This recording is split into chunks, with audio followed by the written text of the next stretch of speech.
Coming up in this episode of the KickCast, find a better way to heat water for your tea, gamify photography for high school students, and a hoodie that will keep you hydrated. All that more coming up, so sit back and relax. It's time for the KickCast. Hey everybody, it is time for another episode of the KickCast, the podcast where we go out, find cool projects, and let you know if you backtrack or sack them. I am Ktdata, one half of the podcast, but joining me is a man that I totally forgot what I was writing for his intro because I had it in the back of my head, and now I don't remember it. All right, come up with something new. I remembered the freshly new and minted famous Twitch streamer, one and only Drew Tyler. How you doing today, Drew? I have 3 gobstoppers in my mouth. Wait, yeah, I have. Yeah. You're right. I've kind of kicked off my twitching this week quite a bit.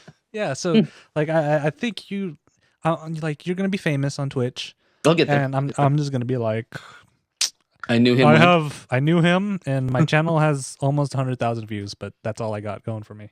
That's it. One of these days, after I prove myself, and I've been out there for a while, there will be a day when you will host me on your channel, and everybody will say, finally KT got on board with Drew. Everybody else is going to be hosting. Yeah. Or it's going to be, why is there a white guy on the Asian channel? I will play Asian games if that's what you want. Let's do it. I've been thinking, dude, because there is a game on the PS4 right now called Chariot. I think you and I would have a blast playing it. Chariot. Yeah, it's a 2-player co-op game, and you're like dragging this chariot, this hearse of your dad's dead body on there, and you have to work together to like physics swing it over. And I think you and I would just have a blast doing this. Let's do it. Let's share play it, and then I'll stream it out through my PC, my Mac. Yes, I'm in. Yes. All right. So if you guys have never seen the show before, first of all, welcome. This isn't the gaming show. Yeah, Sorry, this isn't the gaming show. If you want to check the gaming show, just head on over to littlebigcast.com. That's where all the gaming stuff is. Now on to business. This is the place where we go out and find the most interesting, unique, and original crowdfunding projects, let you know if you should backtrack or sack them, and even give you advice if you're looking to start a project on there. So before we jump off and everything, this broke my heart. Our first news story really broke my heart. It happened the day after our last episode got posted. So there was an indie developer, 2 Awesome Studios, and they were trying to raise 30,000 euros to make a game called Dimension Drive. And it was looking good too. On the last day, they randomly got this 7,000 euro pledge, and that just pushed them over the edge. And they actually, what killed me the most is because they live streamed the last like 24 hours of their project, trying to get more people up on Twitch and stuff. So when they got that $7,000 one, you can see the video where they're just celebrating like crazy because they're like, we're gonna make this game. This is gonna be awesome. And then, with 31 minutes left before the project ends, Kickstarter notices that it's a fraudulent claim, and they pull it. It's not real money. So they were, with half an hour left, and it was the middle of the night, they were down $7,000 when they thought they had funded and gone over. Oh, sad. So to look more into it, people are probably like, what? Kickstarter?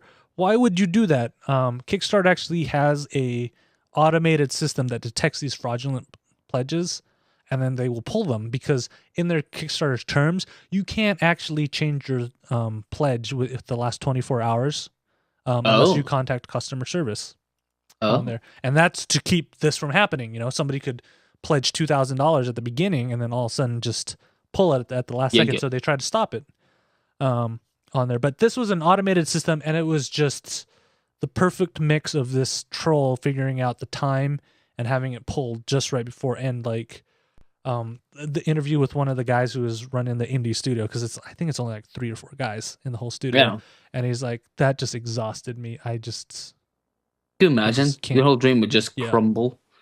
Well, the good news is though, they've like phoenixed, right? They've reborn themselves. Yes, people in the community are like, come on, you got to relaunch. You were so close. Right. I think you'll be able to do it on there. So, this is their Kickstarter page. They have 21 days to go with 890 backers. They have $28,272 US on there because Kickstarter converts your money now, which is really nice now, right? I don't have to figure it out. This is good. Out of the $34,305 that they need, so I think they can get that extra $6,000 on there. I think so, and I think that the probably the press that they've gotten from the Polygon Destructoid. I mean, a lot of places have picked up this kind of story of the indie developer that nearly lost it in the last minutes. So that was probably helped them to get. They're gonna do it. Yeah, and it looks like a genuinely fun game. It's a shoot 'em up, and I was looking through them like this actually seems like a decent one. So it sucks that they happened. I like. You think Kickstarter's now going to try and figure out a way for their system to trigger a little bit earlier or do something like that, you know, because they sort of have the safeguards in place. And this is kind of a really small thing. You think they're going to tweak anything? I don't know they will. I feel like kind of you had it right where you said this is a kind of perfect storm. Somebody just kind of got in there, tripped it too soon, or at the right moment, so that the auto trip happened, you know, at the last minute possible. But unless it happened a handful more times, I don't think they're going to do anything about it. I think this was almost just the perfect mix of things that made this happen this way. I don't think that they're going to do anything about it unless it happens several more times. Mm-hmm. So, and that was the backer trolls. And so good luck to Awesome Studios. I really do hope you get your project. I'm actually considering backing it, you know, just to help out. And like I said, it looks like a cool game. Okay, so on to our next news item. And, you know how we like to find new crowdfunding platforms. Yeah, we've found all kinds, like adult films, crowdfunding for clothes, crowdfunding for... What else was there? Let's see, we have films, clothes. We've had alternate crowdfunding platforms, you know, even like products, smaller bits, geared products and stuff. So, I don't know. Maybe this says something about me or something, but could you see a day where you may be in trouble with the judicial system? You mean look back on the day when I was in trouble with the judicial system? Yeah, and you don't quite have money for legal defense. I know this. Yeah. So this new crowdfunding website is called Crowd Justice, and their goal is to bring Kickstarter to public defense and community outreach on there. So it's a UK website, and they're looking to they've just barely launched last Friday, I think, and they are actually looking to crowdfund different legal defenses or legal funds for people who need the help who can't get it. So you argue your case before the public?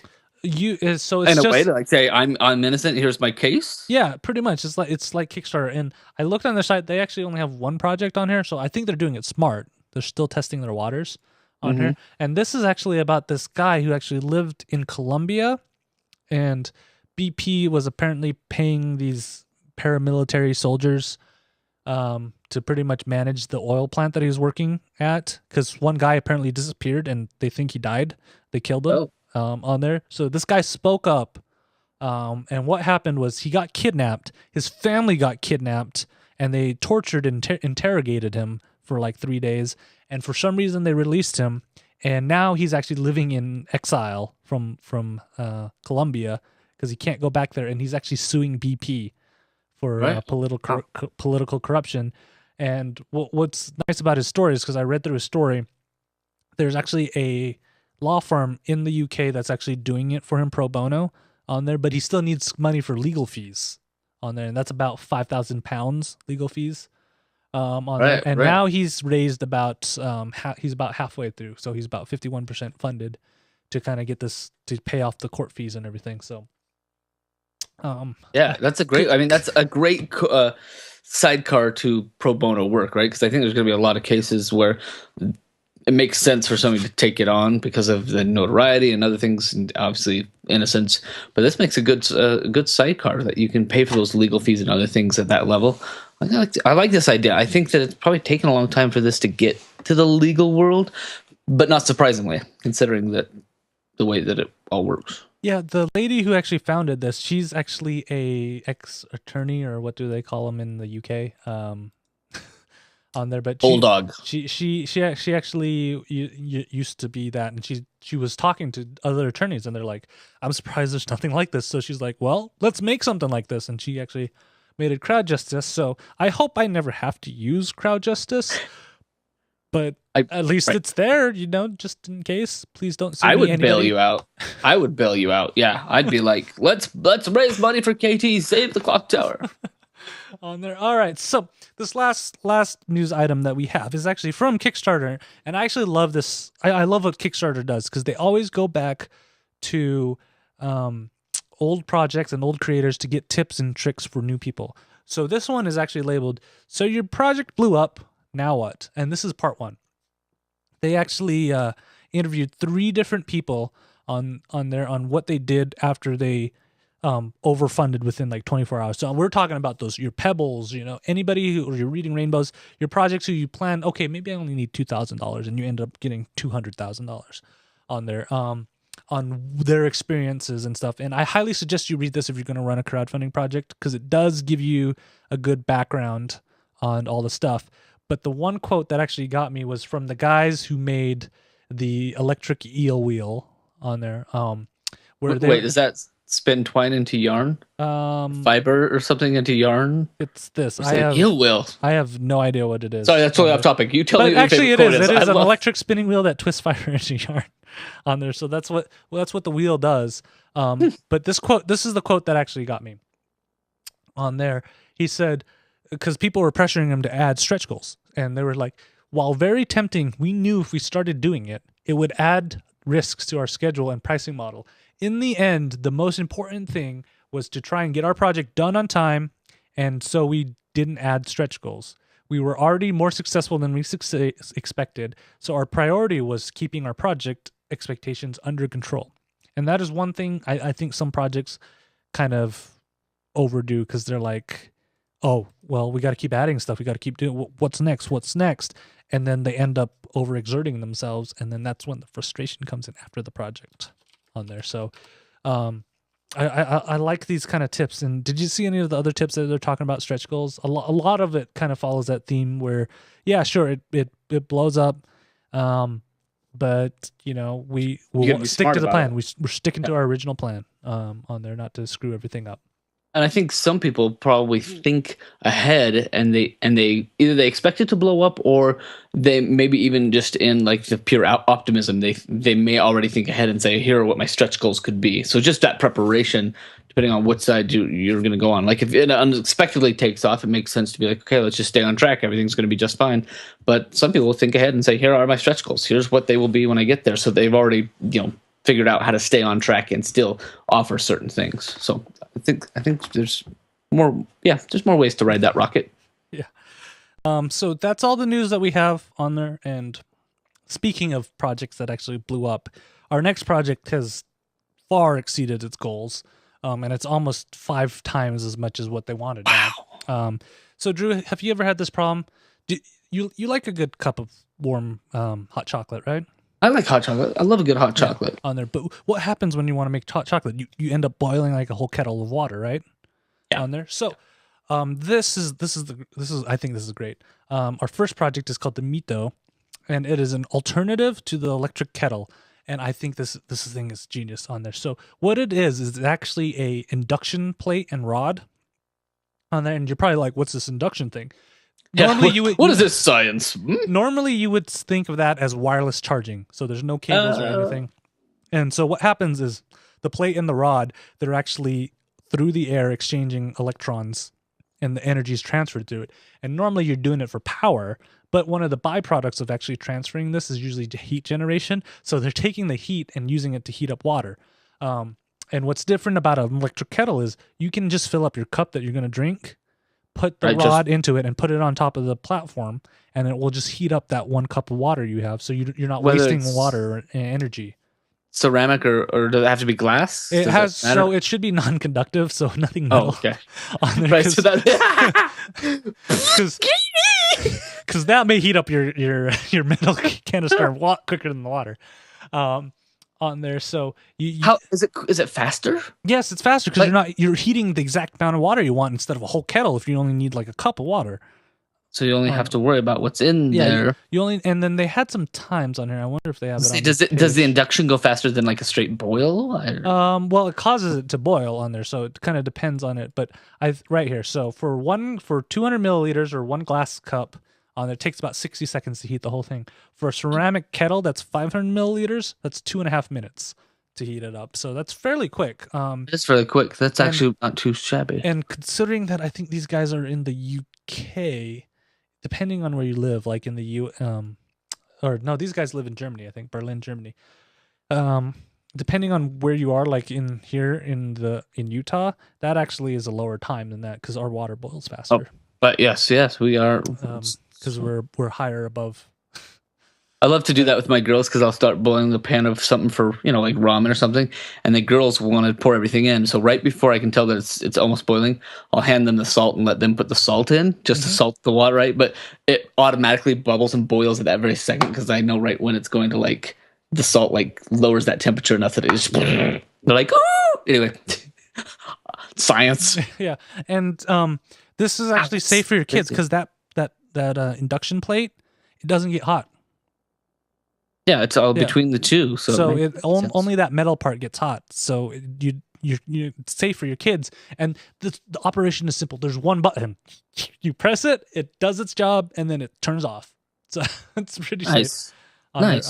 And that's what for me, I love this idea because it's flexible. I could heat up one cup, or I could heat up a whole kettle if I needed to, and customize it for whatever I need on there. So I think this you could probably move this rod from a cup of water for one person over to a cup of milk for somebody else, depending on that quickly without being let's. Yeah, as long as it's a liquid, it will heat up fairly quickly from there. So that's nice. Great. I don't know. Could you see yourself using one of these?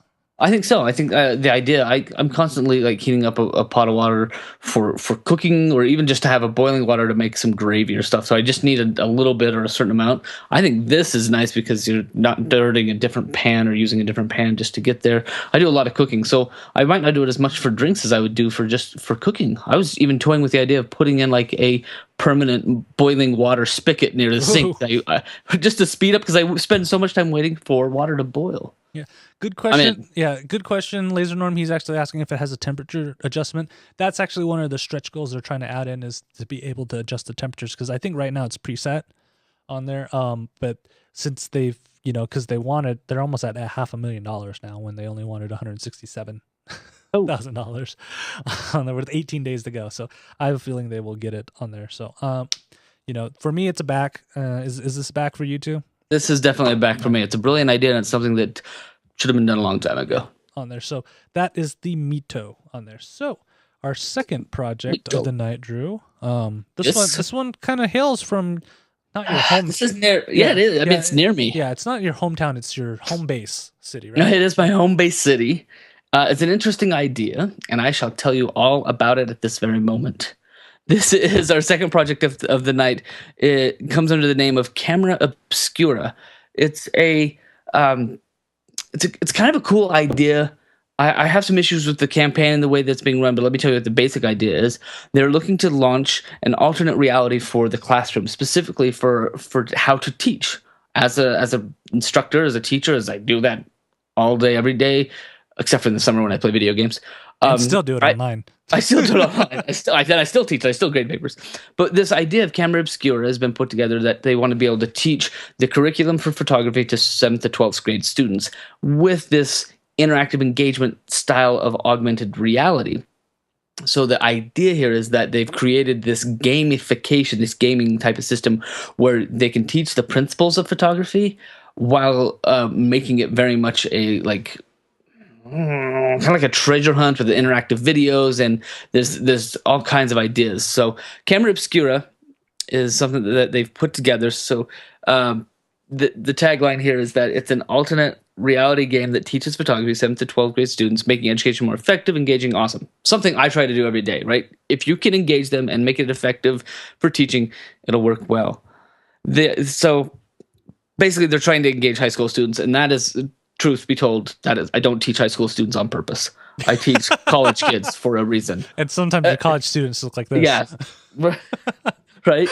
Well, even when I tried to decide if I wanted to go to teaching, because both my parents were teachers, the one thing that I said to myself was, if I'm going to teach, I've got to teach a level where I know that they want to be there. As a high schooler, I didn't want to be anywhere. So I was like a bad student because I didn't want to be in class. I didn't want to be anywhere. And the only classes I enjoyed were like my electives. So I thought, if I'm going to be a teacher, of any sort. I want to be like at the college level where at least they're paying money to be there. Like and even then, I think 70% of the students that I teach are like just going through the motions. It's because it's like college. It's what we do. That's a soapbox for a different day. Didn't your parents tell you teachers don't make money? Yeah, I wish. No, it's very rewarding. It's very rewarding. I absolutely love it. Did we mention my Twitch channel already? If you want to go subscribe, it's $4.99. I would love to be a successful Twitcher. Okay, so let me break down. Here's what I do love about this project. Brilliant ideas, wonderful, complicated system put together for teaching some simple structures of photography. And I think it's fantastic. And I think it could be translated to other curriculum, like the basics of teaching digital media, for instance. The problem I have with the actual project, well, there's a couple of them. But first, let me get your thoughts on the idea as a whole, where it's at. I like this idea. Everybody knows my background, my formal education, the piece of paper on the wall that I paid for, like lots of money for, lots of money is in science. So I don't have any of this production background on there, and I really wish I had this when I was going through high school, because I remember in high school we pretty much had one class that taught digital media, and the teacher was like handed us a camera and he's like, "All right, I want you to write a script and then go film it," and that was our entire. That was your class. That was the entire class. That's awesome. That's awesome. This does a great job. Like he's got this, and I think he's using this part of it in his class already. There's a place where he shows dice, like a dice game that he uses, and I can't tell if this is like something. I think it's something he may be doing right now in the class, and he's trying to like expand the dice game idea into this overarching story. But this is actually kind of cool. You roll a dice, and you roll dice to set a point value for different assignments, and then you choose out of these different categories. Like if you roll a 2, you roll a number for the. Oh no! If you want to get 2 points, you roll a dice from the techniques column, and you shoot something that's relative to techniques. If you want 4 points for an assignment or something like that, you roll from both the subject and the theme categories, and you have to put those two things together. So you're rolling a D. What do they call it? 20D, D20. Yeah, D20. That D20. Looks like a D20. Yep. I don't know how to say that. So D sides? is for dice, and then 20 is how many sides there are. So I just didn't know if it went D8. 20 dice or dice 20. I don't know. It's D20. Okay, I love this idea. I love this idea. I think it's fantastic. If you want 6 points of something, you're going to roll it from both the subject, a technique, and a theme, and combine those into one picture. So I love this. Here's where I think that this idea is kind of almost gone off the rails a little bit. The Kickstarter itself is overly long, overly explanatory, and overly thick. I've looked at this probably 10 times, and I don't think that I've read through the entire thing. So for everybody to look, if you look, so he has his. We're looking at the Kickstarter page for you audio listeners. We see the first video that you have that you normally see on a Kickstarter thing. You scroll down, you see the little blurb. The first thing in about his project is a video of him on his story, and then a video on him on gamification, and then a video of him on benefiting the students, and then finally a little blurb, a picture of the students on there, more text, and then look, another video that says "Help me" with students trying to get help for them. I don't even know what this is. This is like a sketch from something. So it's part of the game, right? It's part of inside the game that there's a pattern based on the golden ratio inside the clock, and it's one of the puzzles that they have to figure out. So it's kind of fun, but it just keeps going. Yeah, and here's another video. Keep going, and here's another video and another video. That's a lot of videos, and if his videos are anything like the first one he had, they're probably 5 minutes long, which is long. The first 3 that show up are him talking, and it's just a talking head for 3 minutes at a time. So I guess that was one of my kind of, I wouldn't say red flags, but it was just kind of, was that me or you? Oh, it's me. Yep. Shush. But the thing that got me on this was that the audio is bad on all of the videos, and here he is trying to pitch this idea that I want to make a set of movies that are interactive to teach students photography, but they're missing some key components of video production, and that is solid audio. Yeah. It's bad. So there's that. The fact that it's way too long, it's way too involved. I feel like that's an issue. There's literally like a 2 to 3 minute acid trip in the video where they're traveling through time. Yes, and it doesn't contribute to this A, to the story, and B, to the fact that this is supposed to be like a little pitch video. Tell me what you want to build with my money, with my support, my investment here, and I want to help you succeed. So that's one issue. I just felt like that wasn't quite condensed. I feel like they almost just dumped they just vomited and it's like, here's everything we want to do, and that has made it difficult. Isn't that part of making a good production video is planning? Plan like the whole project here needed a little bit more planning, but on top of that, they're looking for $95,000. I think that's a huge amount of money that you. Hey, I've developed curriculum. I do it often, and I do it for $0 because I have to. Yeah. And yes, interactive, fun camera making. What they want to do is buy a lot of their gear so that the student can continue to use it. I think that's awesome. I think what missed here was one step where they could have, should have, and I understand timelines are never lined up this way. What I would like to see them do is apply for grants, get grants, because there's tons of technology grants out there. Tons. In fact, they could probably take this right now and go pick up 10 grand with what they have here, easy.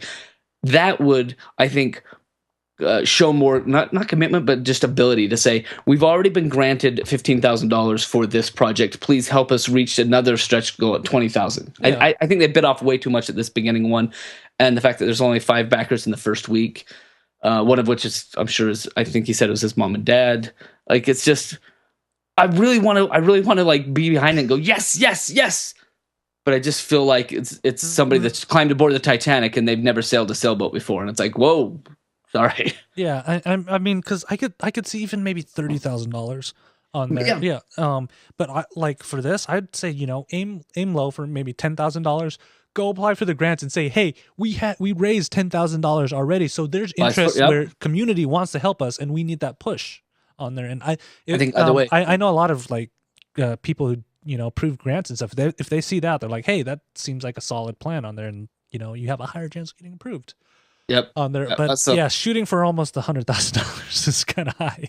I guess for me, it's kind of like, yes, that's a great idea because having the gear and owning the gear is going to be wonderful. But at the same time, I'm kind of like, because you probably don't even get remotely close to that for your budget. Oh, I was stoked. I'm running an entire TV station, and my budget yearly was about $9,000 until I started applying for and fighting for more. So we've got about $18,000. But again, an entire TV studio, everything I have to buy and work on to satisfy 60 to 70 students a semester, I'm running off of less than 10 grand. Yeah.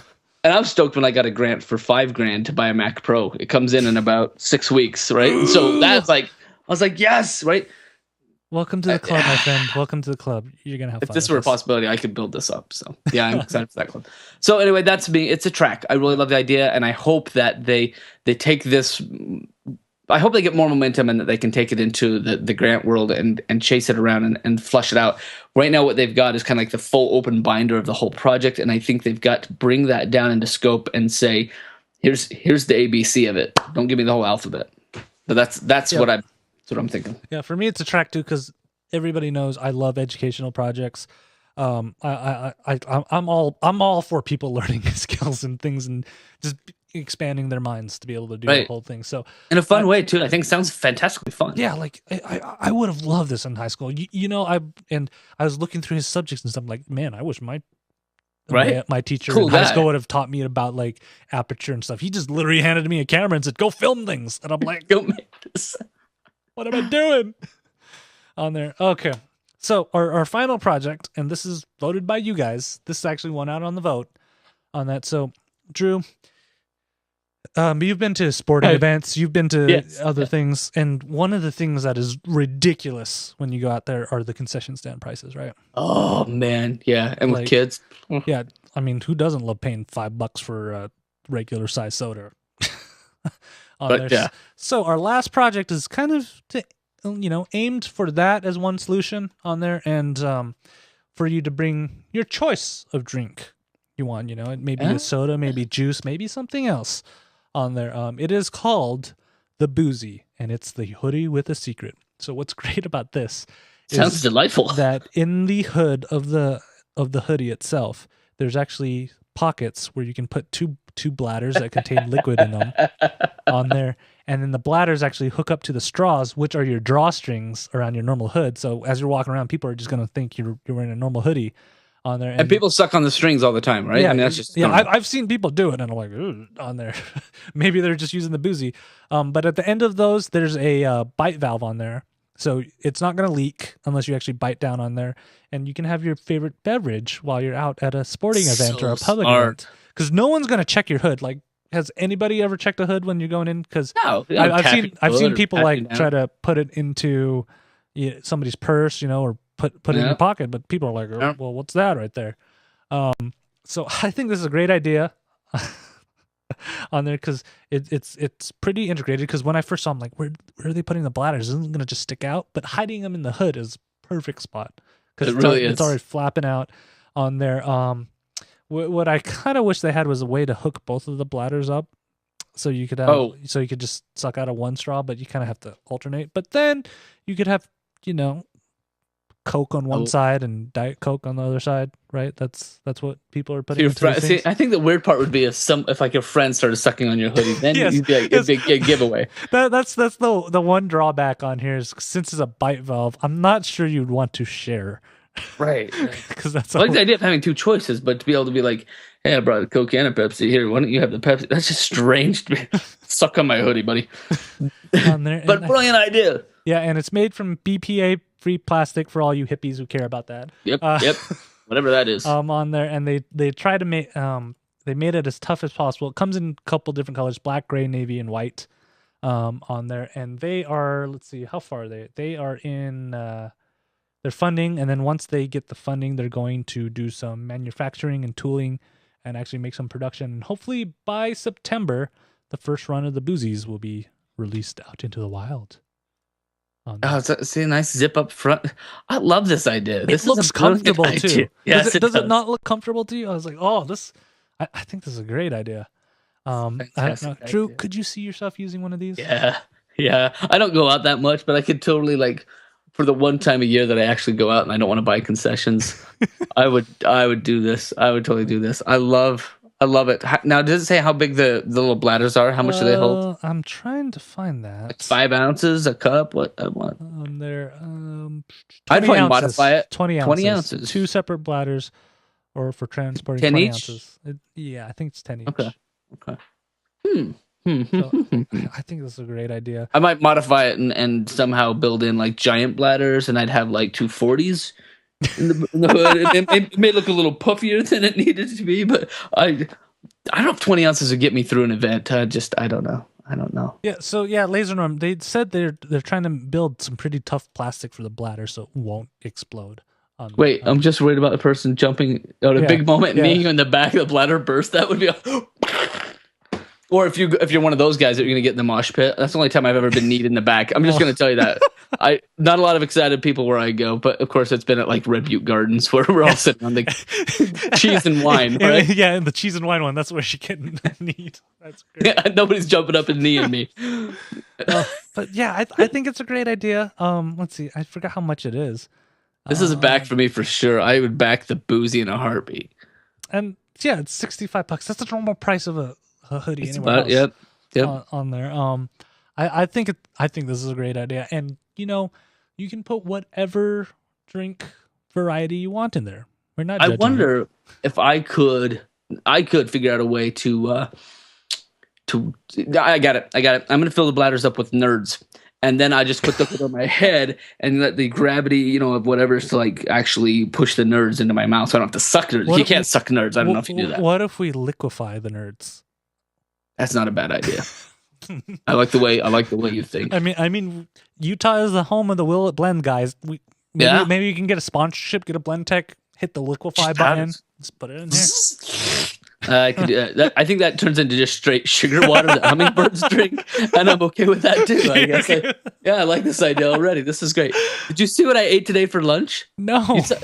I roasted hot dogs for the kids, and I made them hot dogs on ramen with some Ritz crackers in it, and I called it Cracker Dog. But then they ate all the ramen, and so I was stuck with just hot dogs. So I actually sprinkled them with candy sprinkles. I had 2 roasted hot dogs with candy sprinkles. Dessert dogs. And they were dessert dogs, and they were delicious. It was like a bacon maple glazed donut. It was delicious. Are you just gonna open like a hot dog stand too while you're at it? I mean, you're starting businesses left and right. Let's start up Drew's Dogs. That's a great idea. Try it sometime. The melty kind. It was like a sweet glaze on my hot dog. It was wonderful. You would enjoy it. Oh, I think. But yes.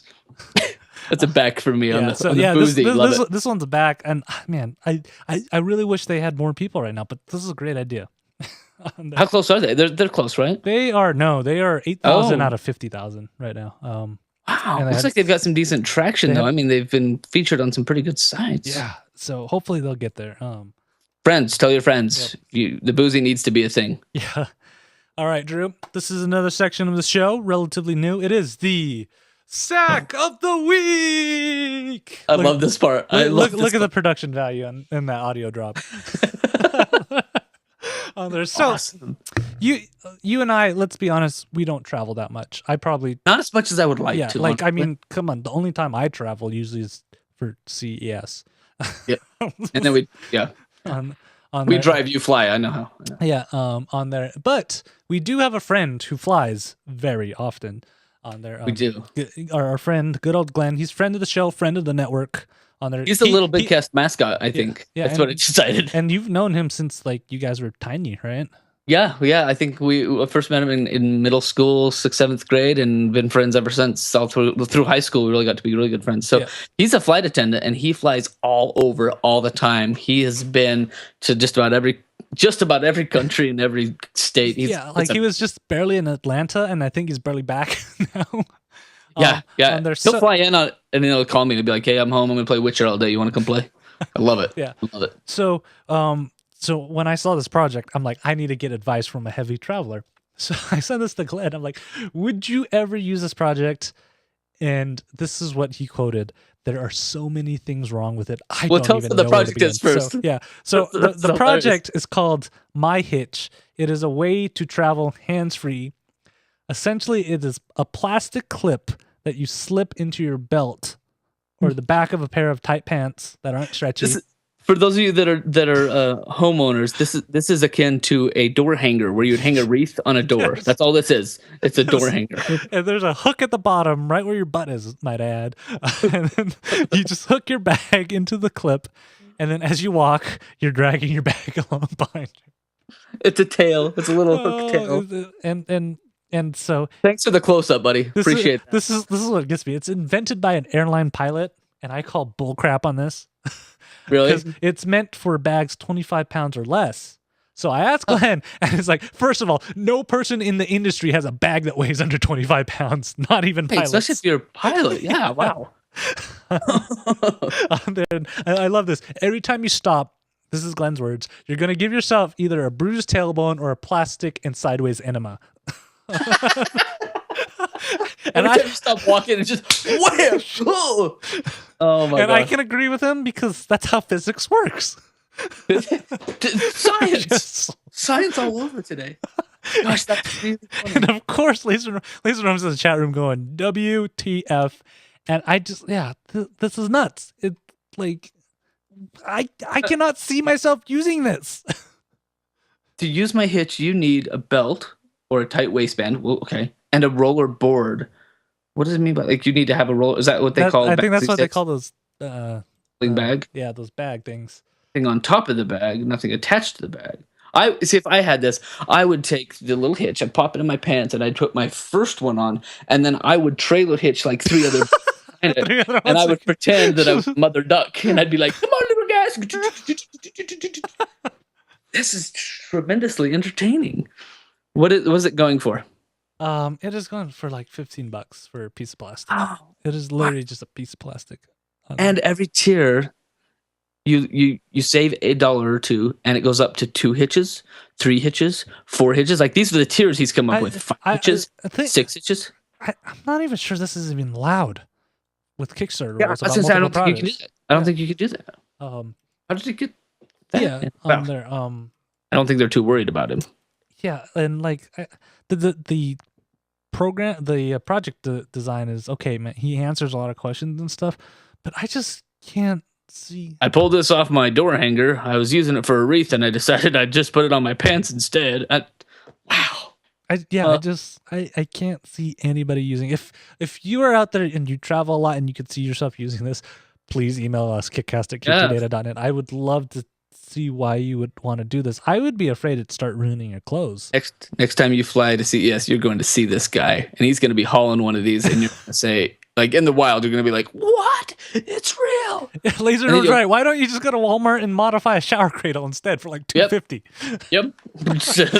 That's the idea. I think if I saw this guy, I would wink at him and I'd say, "I hate to see you leave, but I love to watch you go." That, my friends, is a sack right there. Yeah. I'm sorry, buddy. A little market research would have helped. Yeah. He's had 2 backers. He's up to $68 out of his $3,500 goal. But market research. Yeah. That was a fun one. That's a fun one. Yeah, on there. So that is actually all the projects we have. So if you have a sack of the week or a regular project or even a news item you'd like us to talk about, please send it our way, kickcast@ktdata.net, or leave it on our Facebook page. And please, if you're listening to this and not driving a moving vehicle, or if you remember after you finish moving your vehicle, head on over to our Facebook page, facebook.com/kickcast, and go like. Did we hit our 100? We're so close to 100. We are 5 away from 100. People. 5 away. So go like it, and once we get to 100, I am doing a giveaway of Kickstarter related projects, because I have copies of To the Moon to give away. I have copies of Secret Identity to give away. I might throw in other things, and you never know what you get. Grand prize may be all the other stuff, and just KT has this office stuff full of random things. He'll throw it all in there. On there. So the please. It's only 5 more, and if you've already liked it, go tell your family about the show. I mean, you're watching it, so you got to like the show somehow, right? Yes. On there, and of plus course, we got to beat the Little Big Cast. Yes, we have to beat the Little Big Cast. They've 4 of them. They're like, you guys are picking on our show because there's only 2 of us, and I'm sharing one of them with you guys. That's right. Gonna push farther, faster. So, like us, we do have a lot of great ideas on the KickCast, and we'd love to hear your ideas. So, we'd love to hear from you. Yeah. And of course, our next show, we love it when you watch live. You can see Laser Norm in the chat room. Dan, is he your former student, or is he your still student now? He's still student. I think that guy is still trying to graduate. On there, who was in the chat. We appreciate it. So join us on our next episode, June 9th, 2015, at live.kickcast.net. Always show up early, because you will get a lot of interesting stories on there. Yes, we do have some fun people for show. Yes, we do. On there, Drew, you got anything to plug before we go? Nope, just enjoying my summer. You can catch me on Little Big Cast Wednesdays at 4 Mountain Standard, and or Twitch. I'll be twitching a lot of my nights, and so follow me at Night20 on Twitch if you like to see me game, do that kind of thing. That's what I do. It's going to be grand old time, and you can see the personal side of I do. I do try to do a little. All right, guys. Of course, if you missed any of the links for any of the projects, kickcast.net. Show notes are all there. And we'll see you in 2 weeks. Bye-bye. Good night.